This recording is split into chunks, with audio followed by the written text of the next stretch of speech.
नमस्कार मंडळी, अलकास किचनमध्ये तुमचं स्वागत आहे। फरसबीची भाजी बनवून दाखवणार आहे। त्यासाठी फरसबी स्वच्छ धुवून बारीक चिरून घेतली आहे। फोडणीसाठी कांदा, लसूण, मिरची, टोमॅटो घेतलेला आहे। वरून टाकायला ओलं खोबरं आणि कोथिंबीर घेतलेली आहे। कढईमध्ये एक पळी तेल घातलं, जिरं मोहरी टाकली, हिंग टाकून घेतलं, हिरवी मिरची टाकली, ठेचलेला लसूण टाकून घेतलं, सगळं परतून घेतलं। नंतर कांदा टाकला। कांदाही आपण छान परतून घ्यायचा आहे। कांदा परतून झाला की टोमॅटो घालायचा, चवीप्रमाणे मीठ घालायचं आहे।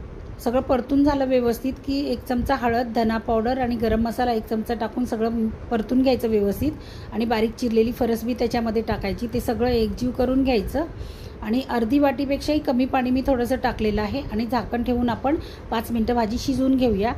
बघूया आपली भाजी शिजलेली आहे का। तर फरसबी छान शिजलेली आहे, पाहू शकता तुम्ही। वरून आता खोबरं टाकून घेऊया, हे सगळं मिक्स करून घ्यायचं आहे। कोथिंबीर टाकूया।